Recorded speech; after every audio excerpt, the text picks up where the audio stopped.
आज हिमाचल प्रदेश से हमारे साथ कई सारे साथी ज्वाइन कर रहे हैं जो अपनी अपनी फील्ड के अंदर काफ़ी समाज के अंदर काफ़ी एक्टिव हैं, काफ़ी काम कर रहे हैं।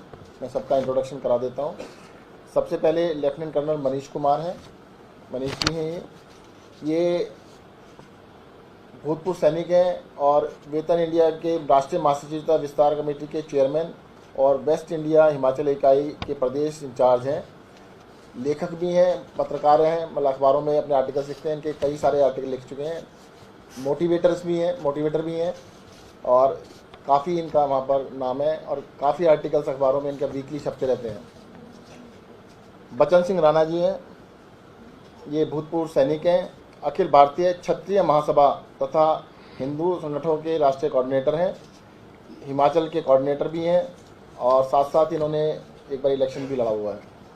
डॉक्टर विजय विद्यार्थी रविदास सभा के प्रदेश प्रवक्ता, जो हिमाचल प्रदेश की रविदास सभा है उसके प्रदेश प्रवक्ता हैं। बहुजन समाज पार्टी के पूर्व महासचिव हैं और इन्होंने पहले टीचिंग का काम भी किया हुआ। बैजनाथ असेंबली से ये बिलोंग करते हैं। श्री राजकुमार जी ये रिटायर्ड एसडीओ हैं और हिमाचल प्रदेश के कबीरपंथी सभा के संयोजक हैं पूरे प्रदेश के और प्रदेश अध्यक्ष भी हैं। कन्या फाउंडेशन के संस्थापक सदस्य हैं और ये समाज सेवी हैं। श्री सुरेश धीमान जी,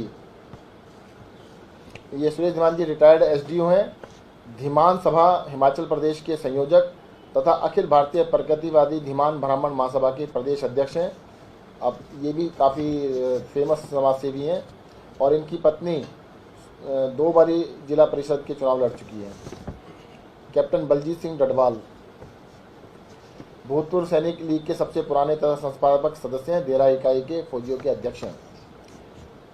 ऋषि ये सॉफ्टवेयर इंजीनियर हैं और प्राइवेट कंपनी में काम करते हैं और आम आदमी पार्टी से जुड़ रहे हैं। संतोष कनूरिया जी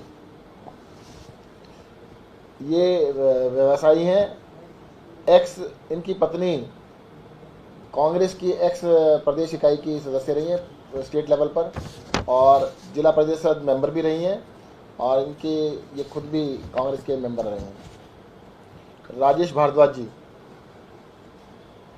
हिंदू रक्षा महासभा के महाराष्ट्रीय महासचिव हैं और हिमाचल प्रदेश के सभी लोगों से इनकी काफ़ी अच्छी पकड़ है और वहाँ पे समाज में काफ़ी काम करते रहते हैं।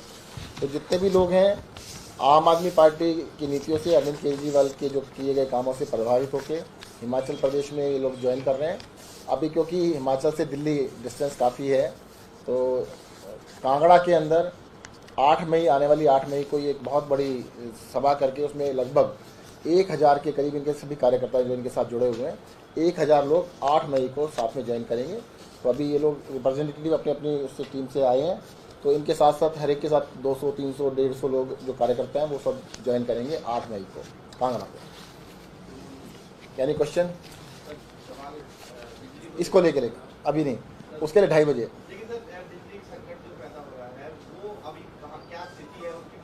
देखिए पूरे देश के अंदर कोयले की बहुत भयंकर कमी है और उसका सबसे बड़ा कारण है कि जो रेलवे के रैक हैं, जो ट्रेन्स होती हैं वो अवेलेबिलिटी कम है और कोयले की कमी भी है।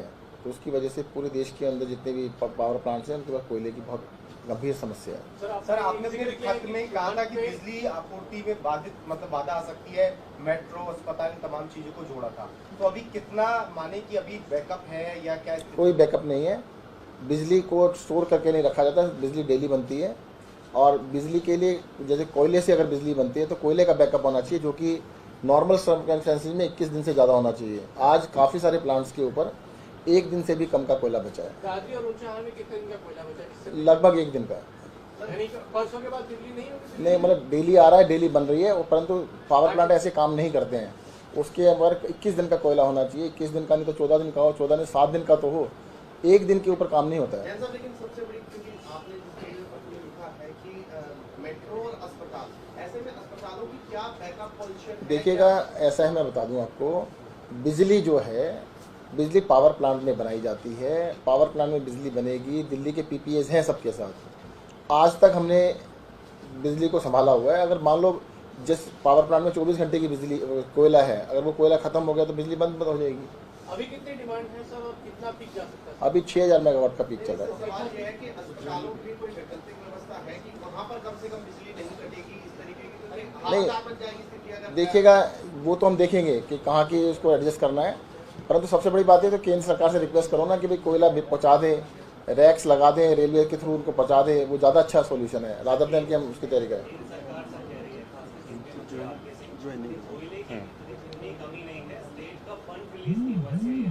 दिल्ली के अंदर हमारा कोई पेंडिंग पेमेंट नहीं है।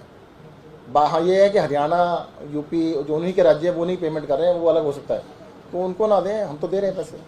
सर क्या लगता है डिले हुआ इसमें कोऑर्डिनेशन में, क्योंकि दिल्ली के अलावा राजस्थान और वेस्ट बंगाल ने भी इस इशू को उठाया है कि केंद्र सरकार स्टॉक्स अवेलेबल नहीं करा पा रही है। मैं पूरे देश में मैं बता रहा हूँ जो पावर प्लांट्स हैं उनमें कोयला नहीं है।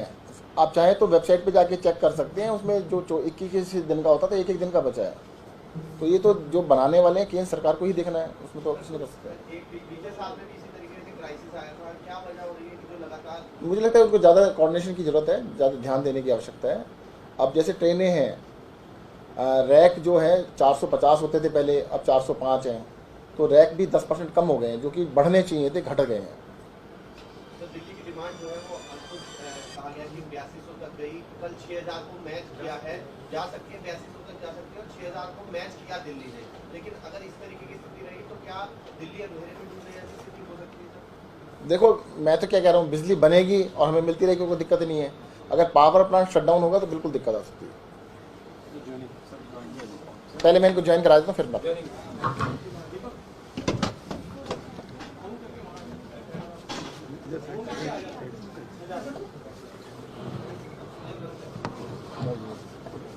ठीक है निकाल के दो ना।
ये बड़े सारे इकट्ठे हुए हैं।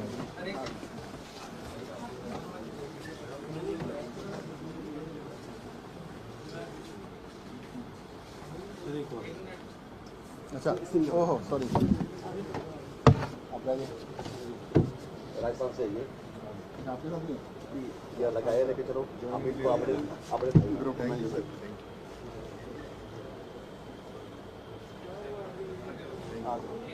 लाइन में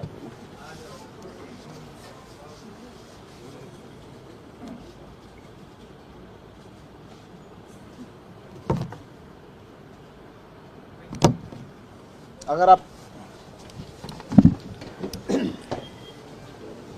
मैं चाहूँगा कि कर्नल मनीष अपने विचार व्यक्त करें।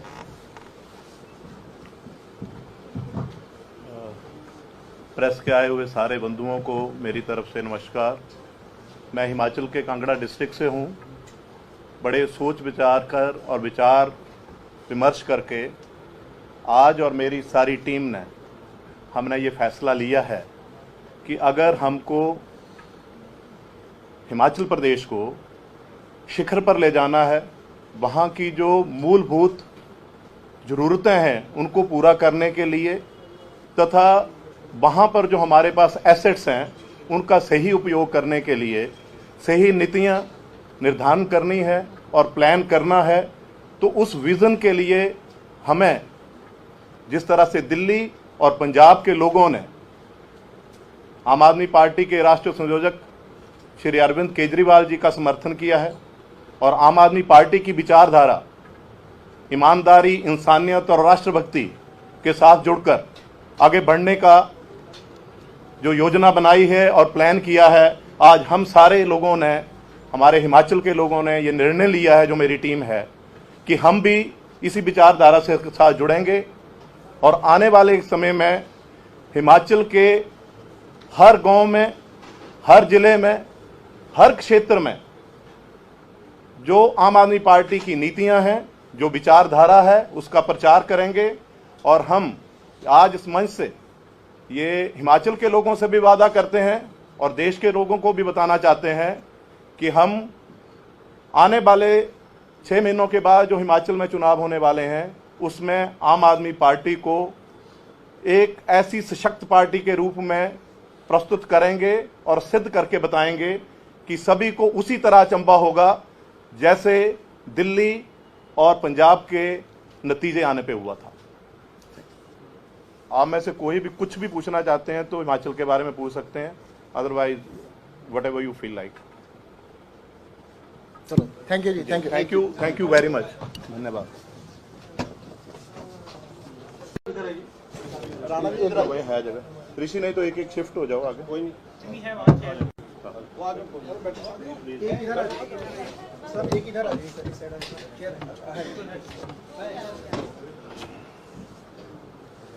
स्टार्ट करेंगे।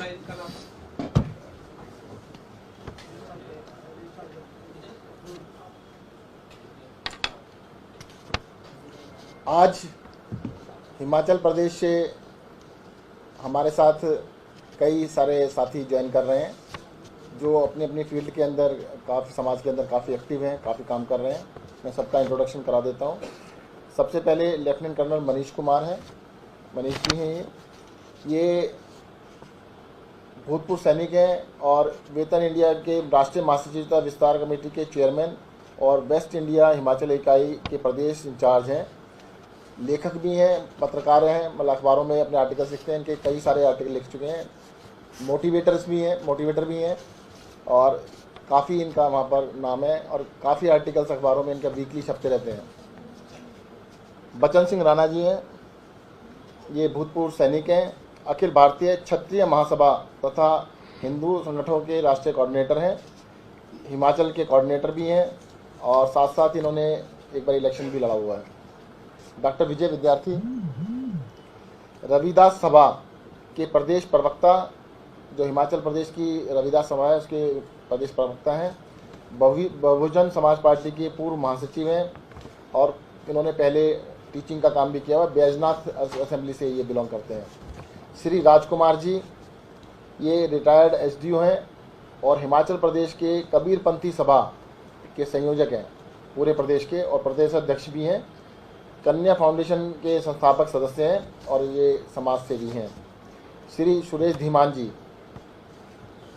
ये सुरेश धीमान जी रिटायर्ड एसडीओ हैं, धीमान सभा हिमाचल प्रदेश के संयोजक तथा अखिल भारतीय प्रगतिवादी धीमान ब्राह्मण महासभा के प्रदेश अध्यक्ष हैं। अब ये भी काफ़ी फेमस समाज सेवी हैं और इनकी पत्नी 2 बारी जिला परिषद के चुनाव लड़ चुकी है। कैप्टन बलजीत सिंह डडवाल, भूतपूर्व सैनिक लीग के सबसे पुराने तथा संस्थापक सदस्य हैं, देरा इकाई के फौजियों के अध्यक्ष हैं। ऋषि, ये सॉफ्टवेयर इंजीनियर हैं और प्राइवेट कंपनी में काम करते हैं और आम आदमी पार्टी से जुड़ रहे हैं। संतोष कनूरिया जी, ये व्यवसायी हैं, इनकी पत्नी कांग्रेस की प्रदेश इकाई की सदस्य रही हैं स्टेट लेवल पर और जिला परिषद मेंबर भी रही हैं और इनके ये खुद भी कांग्रेस के मेंबर रहे हैं। राजेश भारद्वाज जी, हिंदू रक्षा महासभा के राष्ट्रीय महासचिव हैं और हिमाचल प्रदेश के सभी लोगों से इनकी काफ़ी अच्छी पकड़ है और वहाँ पे समाज में काफ़ी काम करते रहते हैं। तो जितने भी लोग हैं आम आदमी पार्टी की नीतियों से, अरविंद केजरीवाल के जो किए गए कामों से प्रभावित होकर हिमाचल प्रदेश में ये लोग ज्वाइन कर रहे हैं। अभी क्योंकि हिमाचल से दिल्ली डिस्टेंस काफ़ी है, तो कांगड़ा के अंदर 8 मई आने वाली 8 मई को ये एक बहुत बड़ी सभा करके उसमें लगभग 1000 के करीब इनके सभी कार्यकर्ता जो इनके साथ जुड़े हुए हैं, 1000 लोग 8 मई को साथ में ज्वाइन करेंगे। तो अभी ये लोग रिप्रेजेंटेटिव अपनी अपनी उससे टीम से आए हैं, तो इनके साथ साथ हर एक के साथ 200, 300, 150 लोग जो कार्यकर्ता हैं वो सब ज्वाइन करेंगे 8 मई को कांगड़ा पे। यानी क्वेश्चन इसको लेकर अभी नहीं, उसके लिए 2:30 बजे। लेकिन सर बिजली संकट जो पैदा हो रहा है वो अभी कहाँ क्या स्थिति है उसकी वो बता दीजिए। देखिए, पूरे देश के अंदर कोयले की बहुत भयंकर कमी है और उसका सबसे बड़ा कारण है कि जो रेलवे के रैक हैं, जो ट्रेन्स होती हैं, वो अवेलेबिलिटी कम है और कोयले की कमी भी है। तो उसकी वजह से पूरे देश के अंदर जितने भी पावर प्लांट्स हैं उनके पास कोयले की बहुत गंभीर समस्या है। सर आपने अपने खत में कहा था कि बिजली आपूर्ति में बाधा आ सकती है, मेट्रो, अस्पताल, तमाम चीजों को जोड़ा था। तो अभी कितना माने कि अभी बैकअप है या क्या? कोई बैकअप नहीं है। बिजली को स्टोर करके नहीं रखा जाता, बिजली डेली बनती है और बिजली के लिए जैसे कोयले से अगर बिजली बनती है तो कोयले का बैकअप होना चाहिए, जो कि नॉर्मल सर्कमस्टेंसेस में 21 दिन से ज़्यादा होना चाहिए। आज काफ़ी सारे प्लांट्स के ऊपर 1 दिन से भी कम का कोयला बचा है। गाजी और ऊंचाहार में कितने दिन का कोयला बचा है? लगभग 1 दिन का। यानी कि परसों के बाद बिजली नहीं होगी? नहीं, मतलब डेली आ रहा है, डेली बन रही है, परंतु पावर प्लांट ऐसे काम नहीं करते हैं। उसके वर्क 21 दिन का कोयला होना चाहिए। 21 दिन का नहीं तो 14 दिन का हो, 14 नहीं 7 दिन का तो हो। 1 दिन के ऊपर काम नहीं होता है। लेकिन सबसे बड़ी क्योंकि आपने जो लिखा है कि मेट्रो और अस्पताल, ऐसे में अस्पतालों की क्या बैकअप पोजीशन? देखिएगा, ऐसा है, मैं बता दूं आपको, बिजली जो है, बिजली पावर प्लांट में बनाई जाती है। पावर प्लांट में बिजली बनेगी, दिल्ली के पीपीएस हैं सबके साथ। आज तक हमने बिजली को संभाला हुआ है। अगर मान लो जिस पावर प्लांट में 24 घंटे की बिजली कोयला है, अगर वो कोयला खत्म हो गया तो बिजली बंद हो जाएगी। अभी कितनी डिमांड है सर और कितना पीक जा सकता है? अभी 6000 मेगावाट का पीक चल रहा है। सवाल ये है कि अस्पतालों की कोई वैकल्पिक व्यवस्था है कि वहाँ पर कम से कम बिजली नहीं कटेगी इस तरीके की? नहीं, हालात बन जाएगी स्थिति अगर देखिएगा, वो तो हम देखेंगे कि कहाँ की उसको एडजस्ट करना है। परंतु सबसे बड़ी बात है तो केंद्र सरकार से रिक्वेस्ट करो ना कि भाई कोयला पहुँचा दें, रैक्स लगा दें, रेलवे के थ्रू उनको पहुँचा दें। वो ज़्यादा अच्छा सोल्यूशन है रादर देन कि हम उसकी तैयारी करें।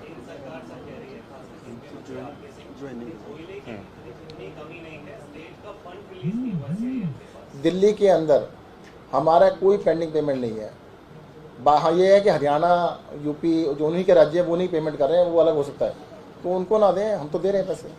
सर क्या लगता है डिले हुआ इसमें कोऑर्डिनेशन में, क्योंकि दिल्ली के अलावा राजस्थान और वेस्ट बंगाल ने भी इस इशू को उठाया है कि केंद्र सरकार स्टॉक्स अवेलेबल नहीं करा पा रही है?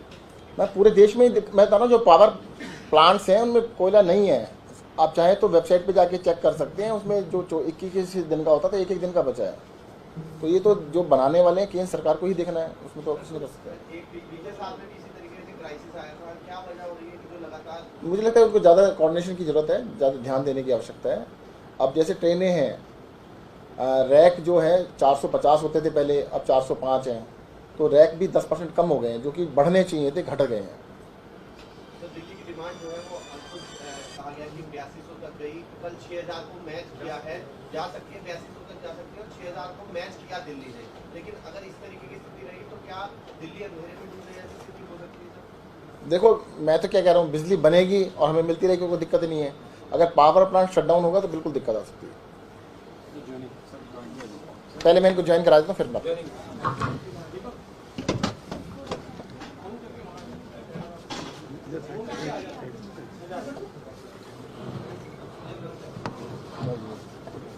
ठीक है, निकाल के दो ना।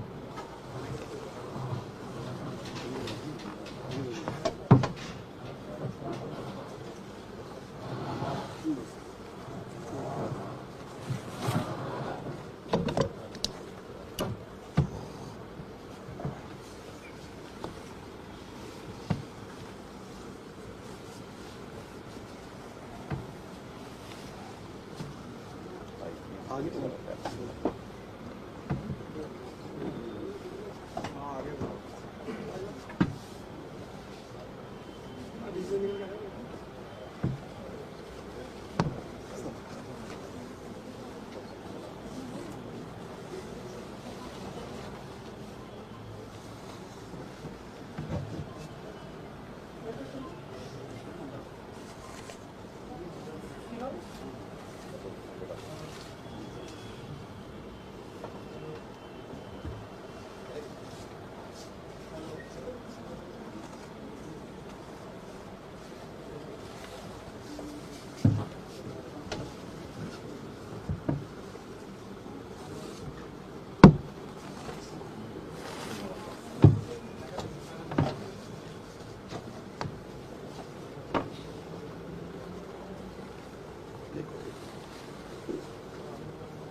ये बड़े सारे इकट्ठे हुए हैं।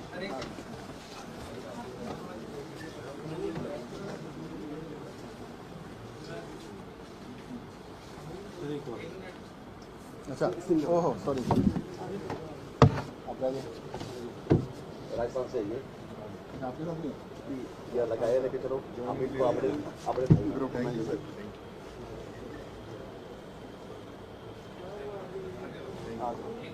लाइन में आते हैं।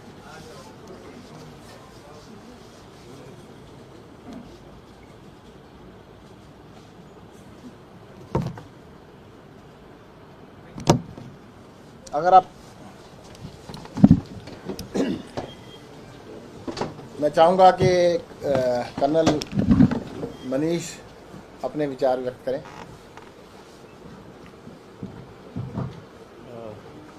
प्रेस के आए हुए सारे बंधुओं को मेरी तरफ से नमस्कार।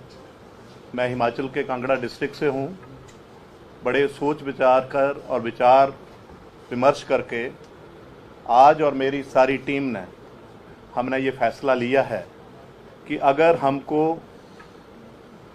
हिमाचल प्रदेश को शिखर पर ले जाना है, वहाँ की जो मूलभूत ज़रूरतें हैं उनको पूरा करने के लिए तथा वहाँ पर जो हमारे पास एसेट्स हैं उनका सही उपयोग करने के लिए सही नीतियाँ निर्धारण करनी है और प्लान करना है, तो उस विज़न के लिए हमें जिस तरह से दिल्ली और पंजाब के लोगों ने आम आदमी पार्टी के राष्ट्रीय संयोजक श्री अरविंद केजरीवाल जी का समर्थन किया है और आम आदमी पार्टी की विचारधारा ईमानदारी, इंसानियत और राष्ट्रभक्ति के साथ जुड़कर आगे बढ़ने का जो योजना बनाई है और प्लान किया है, आज हम सारे लोगों ने, हमारे हिमाचल के लोगों ने ये निर्णय लिया है, जो मेरी टीम है, कि हम भी इसी विचारधारा से साथ जुड़ेंगे और आने वाले समय में हिमाचल के हर गांव में, हर जिले में, हर क्षेत्र में जो आम आदमी पार्टी की नीतियां हैं, जो विचारधारा है, उसका प्रचार करेंगे। और हम आज इस मंच से ये हिमाचल के लोगों से भी वादा करते हैं और देश के लोगों को भी बताना चाहते हैं कि हम आने वाले 6 महीनों के बाद जो हिमाचल में चुनाव होने वाले हैं, उसमें आम आदमी पार्टी को एक ऐसी सशक्त पार्टी के रूप में प्रस्तुत करेंगे और सिद्ध करके बताएंगे कि सभी को उसी तरह अचंभा होगा जैसे दिल्ली और पंजाब के नतीजे आने पे हुआ था। आप में से कोई भी कुछ भी पूछना चाहते हैं तो हिमाचल के बारे में पूछ सकते हैं, otherwise whatever you feel like. चलो थैंक यू जी, थैंक यू वेरी मच, धन्यवाद।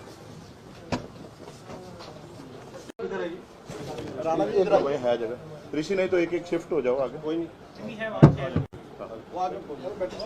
एक इधर सर, एक इधर आ जाइए सर, इस साइड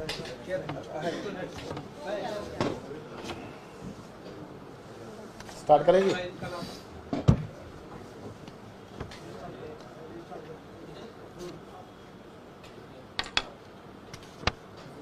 आज हिमाचल प्रदेश से हमारे साथ कई सारे साथी ज्वाइन कर रहे हैं जो अपनी अपनी फील्ड के अंदर काफ़ी, समाज के अंदर काफ़ी एक्टिव हैं, काफ़ी काम कर रहे हैं। मैं सबका इंट्रोडक्शन करा देता हूं। सबसे पहले लेफ्टिनेंट कर्नल मनीष कुमार हैं। मनीष जी हैं ये भूतपूर्व सैनिक हैं और वेतन इंडिया के राष्ट्रीय महासचिवता विस्तार कमेटी के चेयरमैन और वेस्ट इंडिया हिमाचल इकाई के प्रदेश इंचार्ज हैं। लेखक भी हैं, पत्रकार हैं, मतलब अखबारों में अपने आर्टिकल्स लिखते हैं, इनके कई सारे आर्टिकल लिख चुके हैं। मोटिवेटर भी हैं और काफ़ी इनका वहाँ पर नाम है और काफ़ी आर्टिकल्स अखबारों में इनका वीकली छपते रहते हैं। बचन सिंह राणा जी हैं, ये भूतपूर्व सैनिक हैं, अखिल भारतीय क्षत्रिय महासभा तथा हिंदू संगठनों के राष्ट्रीय कोऑर्डिनेटर हैं, हिमाचल के कोऑर्डिनेटर भी हैं और साथ साथ इन्होंने एक बार इलेक्शन भी लड़ा हुआ है। डॉक्टर विजय विद्यार्थी रविदास सभा के प्रदेश प्रवक्ता, जो हिमाचल प्रदेश की रविदास सभा है उसके प्रदेश प्रवक्ता हैं। बहुजन समाज पार्टी के पूर्व महासचिव हैं और इन्होंने पहले टीचिंग का काम भी किया हुआ, बैजनाथ असेंबली से ये बिलोंग करते हैं। श्री राजकुमार जी ये रिटायर्ड एसडीओ हैं और हिमाचल प्रदेश के कबीरपंथी सभा के संयोजक हैं पूरे प्रदेश के, और प्रदेश अध्यक्ष भी हैं। कन्या फाउंडेशन के संस्थापक सदस्य हैं और ये समाज सेवी हैं। श्री सुरेश धीमान जी, ये सुरेश धीमान जी रिटायर्ड एसडीओ हैं, धीमान सभा हिमाचल प्रदेश के संयोजक तथा अखिल भारतीय प्रगतिवादी धीमान ब्राह्मण महासभा के प्रदेश अध्यक्ष हैं। अब ये भी काफ़ी फेमस समाज सेवी हैं और इनकी पत्नी 2 बारी जिला परिषद के चुनाव लड़ चुकी हैं। कैप्टन बलजीत सिंह डडवाल भूतपूर्व सैनिक लीग के सबसे पुराने तथा संस्थापक सदस्य हैं, देरा इकाई के फौजियों के अध्यक्ष हैं। ऋषि, ये सॉफ्टवेयर इंजीनियर हैं और प्राइवेट कंपनी में काम करते हैं और आम आदमी पार्टी से जुड़ रहे हैं। संतोष कनूरिया जी, ये व्यवसायी हैं, इनकी पत्नी कांग्रेस की एक्स प्रदेश इकाई की सदस्य रही हैं स्टेट लेवल पर और जिला परिषद मेंबर भी रही हैं और इनके ये खुद भी कांग्रेस के मेंबर रहे हैं। राजेश भारद्वाज जी हिंदू रक्षा महासभा के राष्ट्रीय महासचिव हैं और हिमाचल प्रदेश के सभी लोगों से इनकी काफ़ी अच्छी पकड़ है और वहाँ पे समाज में काफ़ी काम करते रहते हैं। तो जितने भी लोग हैं आम आदमी पार्टी की नीतियों से, अरविंद केजरीवाल के जो किए गए कामों से प्रभावित होकर हिमाचल प्रदेश में ये लोग ज्वाइन कर रहे हैं। अभी क्योंकि हिमाचल से दिल्ली डिस्टेंस काफ़ी है तो कांगड़ा के अंदर 8 मई, आने वाली 8 मई को ये एक बहुत बड़ी सभा करके उसमें लगभग 1000 के करीब इनके सभी कार्यकर्ता जो इनके साथ जुड़े हुए हैं, 1000 लोग 8 मई को साथ में ज्वाइन करेंगे। तो अभी ये लोग रिप्रेजेंटेटिव अपनी अपनी उससे टीम से आए हैं, तो इनके साथ साथ हर एक के साथ 200, 300, 150 लोग जो कार्यकर्ता हैं वो सब ज्वाइन करेंगे 8 मई को कांगड़ा पे। यानी क्वेश्चन इसको लेकर अभी नहीं, उसके लिए 2:30 बजे। लेकिन सर बिजली संकट जो पैदा हो रहा है वो अभी कहाँ क्या स्थिति है उसकी वो बता दीजिए। देखिए, पूरे देश के अंदर कोयले की बहुत भयंकर कमी है और उसका सबसे बड़ा कारण है कि जो रेलवे के रैक हैं, जो ट्रेन्स होती हैं, वो अवेलेबिलिटी कम है और कोयले की कमी भी है। तो उसकी वजह से पूरे देश के अंदर जितने भी पावर प्लांट्स हैं उनके पास कोयले की बहुत गंभीर समस्या है। सर आपने अपने खत में कहा था कि बिजली आपूर्ति में बाधा आ सकती है, मेट्रो, अस्पताल, तमाम चीजों को जोड़ा था। तो अभी कितना माने कि अभी बैकअप है या क्या? कोई बैकअप नहीं है, बिजली को स्टोर करके नहीं रखा जाता, बिजली डेली बनती है और बिजली के लिए जैसे कोयले से अगर बिजली बनती है तो कोयले का बैकअप होना चाहिए, जो कि नॉर्मल सर्कमस्टेंसेस में 21 दिन से ज़्यादा होना चाहिए। आज काफ़ी सारे प्लांट्स के ऊपर 1 दिन से भी कम का कोयला बचा है। दादरी और ऊंचाहार में कितने दिन का कोयला बचा है? इससे लगभग 1 दिन का। यानी परसों के बाद बिजली नहीं होगी? नहीं, मतलब डेली आ रहा है, डेली बन रही है, परंतु पावर प्लांट ऐसे काम नहीं करते हैं। उसके अंदर 21 दिन का कोयला होना चाहिए, 21 दिन का नहीं तो 14 दिन का हो, 14 नहीं 7 दिन का तो हो, 1 दिन के ऊपर काम नहीं होता है। लेकिन सबसे बड़ी क्योंकि आपने जो पत्र में लिखा है कि मेट्रो और अस्पताल, ऐसे में अस्पतालों की क्या बैकअप पोजीशन? देखिएगा, ऐसा है, मैं बता दूं आपको, बिजली जो है, बिजली पावर प्लांट में बनाई जाती है, पावर प्लांट में बिजली बनेगी। दिल्ली के पीपीएस हैं सबके साथ। आज तक हमने बिजली को संभाला हुआ है। अगर मान लो जिस पावर प्लांट में 24 घंटे की बिजली कोयला है, अगर वो कोयला खत्म हो गया तो बिजली बंद हो जाएगी। अभी कितनी डिमांड है सर और कितना पीक जा सकता है? अभी 6000 मेगावाट का पीक चल रहा है। सवाल ये है कि अस्पतालों की कोई वैकल्पिक व्यवस्था है कि वहाँ पर कम से कम बिजली नहीं कटेगी इस तरीके की? नहीं, बन जाएगी स्थिति अगर देखिएगा, वो तो हम देखेंगे कि कहाँ की उसको एडजस्ट करना है, परंतु सबसे बड़ी बात है तो केंद्र सरकार से रिक्वेस्ट करो ना कि भाई कोयला पहुँचा दे, रैक्स लगा दें, रेलवे के थ्रू उनको पहुँचा दे, वो ज़्यादा अच्छा सोल्यूशन है रादर देन कि हम उसकी तैयारी करें।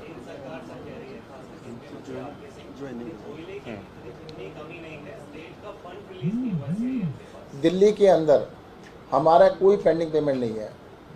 हाँ, ये है कि हरियाणा, यूपी जो उन्हीं के राज्य है वो नहीं पेमेंट कर रहे हैं, वो अलग हो सकता है, तो उनको ना दें, हम तो दे रहे हैं पैसे। सर क्या लगता है डिले हुआ इसमें कोऑर्डिनेशन में, क्योंकि दिल्ली के अलावा राजस्थान और वेस्ट बंगाल ने भी इस इशू को उठाया है कि केंद्र सरकार स्टॉक्स अवेलेबल नहीं करा पा रही है। मैं पूरे देश में मैं बता रहा हूँ, जो पावर प्लांट्स हैं उनमें कोयला नहीं है। आप चाहें तो वेबसाइट पे जाके चेक कर सकते हैं, उसमें जो 21 दिन का होता था 1-1 दिन का बचा है। तो ये तो जो बनाने वाले हैं केंद्र सरकार को ही देखना है, उसमें तो कुछ नहीं कर सकते। बीते साल में भी इसी तरीके से क्राइसिस आया था, क्या वजह हो रही है कि जो लगातार? मुझे लगता है उनको ज़्यादा कोऑर्डिनेशन की ज़रूरत है, ज़्यादा ध्यान देने की आवश्यकता है। अब जैसे ट्रेनें हैं, रैक जो है 450 होते थे पहले, अब 405 हैं, तो रैक भी 10% कम हो गए हैं, जो कि बढ़ने चाहिए थे, घट गए हैं। तो दिल्ली की डिमांड जो है वो कहा गया कि की 8200 तक गई, कल 6000 को मैच किया है, जा सकती है 8200 तक जा सकती है और 6000 को मैच किया दिल्ली ने। लेकिन अगर इस तरीके की स्थिति रही तो क्या दिल्ली अंधेरे में डूबने जैसी स्थिति हो सकती है? देखो, मैं तो क्या कह रहा हूँ, बिजली बनेगी और हमें मिलती रहेगी, कोई दिक्कत नहीं है। अगर पावर प्लांट शट डाउन होगा तो बिल्कुल दिक्कत आ सकती है। पहले मैं इनको ज्वाइन करा देता हूँ, फिर बात।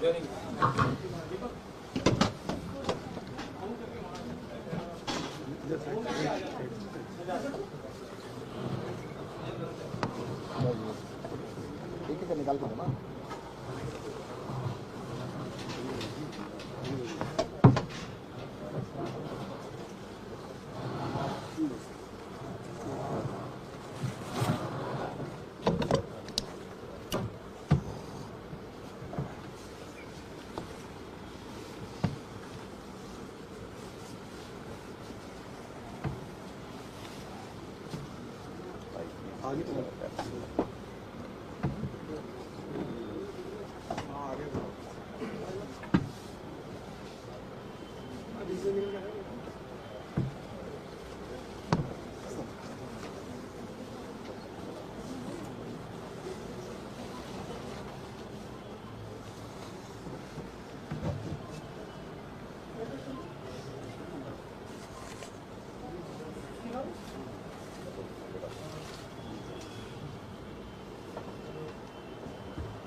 ये बड़े सारे इकट्ठे हुए हैं।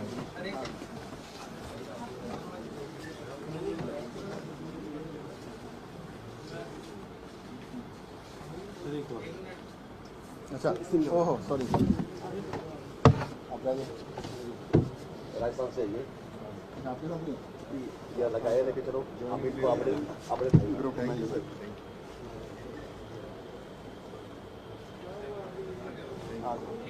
लाइन में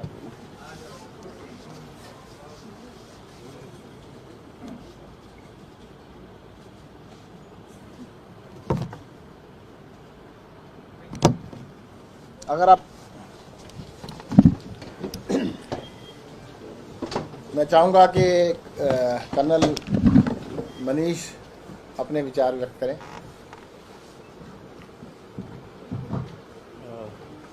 प्रेस के आए हुए सारे बंधुओं को मेरी तरफ से नमस्कार। मैं हिमाचल के कांगड़ा डिस्ट्रिक्ट से हूँ। बड़े सोच विचार कर और विचार विमर्श करके आज और मेरी सारी टीम ने हमने ये फैसला लिया है कि अगर हमको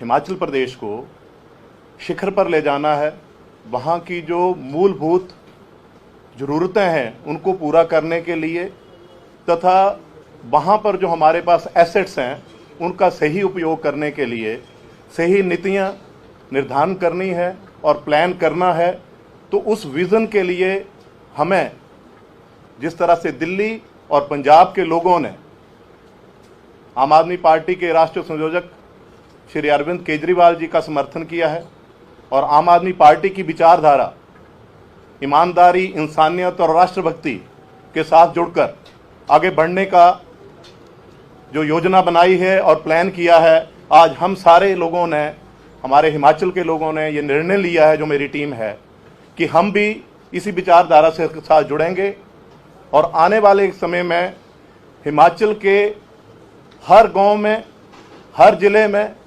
हर क्षेत्र में जो आम आदमी पार्टी की नीतियां हैं, जो विचारधारा है, उसका प्रचार करेंगे। और हम आज इस मंच से ये हिमाचल के लोगों से भी वादा करते हैं और देश के लोगों को भी बताना चाहते हैं कि हम आने वाले 6 महीनों के बाद जो हिमाचल में चुनाव होने वाले हैं, उसमें आम आदमी पार्टी को एक ऐसी सशक्त पार्टी के रूप में प्रस्तुत करेंगे और सिद्ध करके बताएंगे कि सभी को उसी तरह अचंभा होगा जैसे दिल्ली और पंजाब के नतीजे आने पे हुआ था। आप में से कोई भी कुछ भी पूछना चाहते हैं तो हिमाचल के बारे में पूछ सकते हैं, otherwise whatever you feel like. चलो, थैंक यू जी, थैंक यू वेरी मच, धन्यवाद। भाई है जगह ऋषि, नहीं तो एक एक शिफ्ट हो जाओ आगे। कोई नहीं वो आगे एक इधर आ जाइए सर, एक इधर आ जाइए सर, इस साइड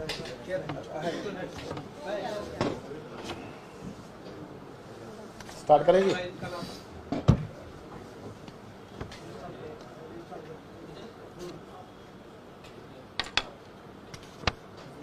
आज हिमाचल प्रदेश से हमारे साथ कई सारे साथी ज्वाइन कर रहे हैं जो अपनी अपनी फील्ड के अंदर काफ़ी, समाज के अंदर काफ़ी एक्टिव हैं, काफ़ी काम कर रहे हैं।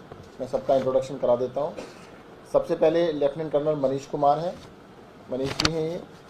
ये भूतपूर्व सैनिक हैं और वेतन इंडिया के राष्ट्रीय महासचिव विस्तार कमेटी के चेयरमैन और वेस्ट इंडिया हिमाचल इकाई के प्रदेश इंचार्ज हैं। लेखक भी हैं, पत्रकार हैं, मतलब अखबारों में अपने आर्टिकल्स लिखते हैं, इनके कई सारे आर्टिकल लिख चुके हैं। मोटिवेटर भी हैं और काफ़ी इनका वहाँ पर नाम है और काफ़ी आर्टिकल्स अखबारों में इनका वीकली छपते रहते हैं।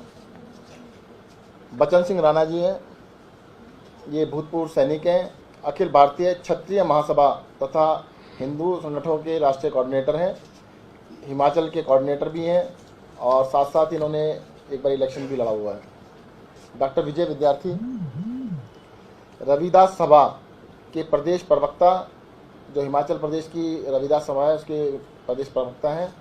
बहुजन समाज पार्टी के पूर्व महासचिव हैं और इन्होंने पहले टीचिंग का काम भी किया हुआ। बैजनाथ असेंबली से ये बिलोंग करते हैं। श्री राजकुमार जी, ये रिटायर्ड एसडीओ हैं और हिमाचल प्रदेश के कबीरपंथी सभा के संयोजक हैं पूरे प्रदेश के और प्रदेश अध्यक्ष भी हैं। कन्या फाउंडेशन के संस्थापक सदस्य हैं और ये समाज सेवी हैं।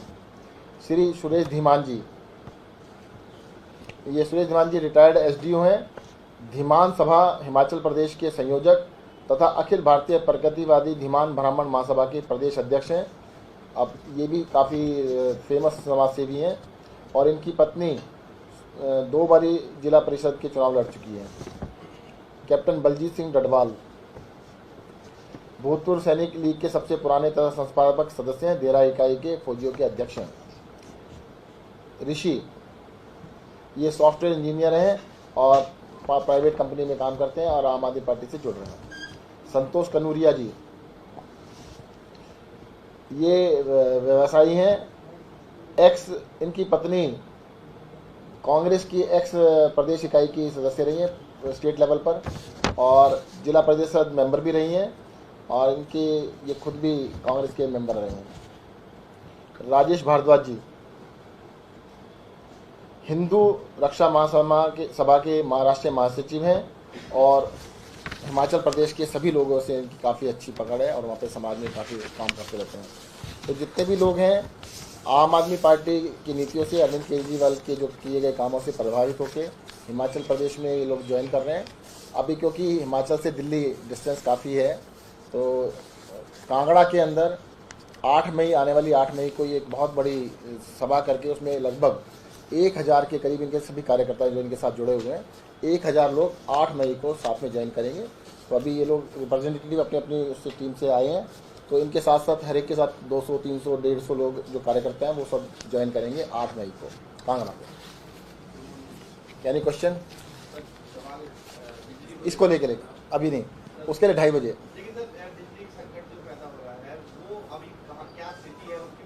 देखिए, पूरे देश के अंदर कोयले की बहुत भयंकर कमी है और उसका सबसे बड़ा कारण है कि जो रेलवे के रैक हैं, जो ट्रेन्स होती हैं, वो अवेलेबिलिटी कम है और कोयले की कमी भी है।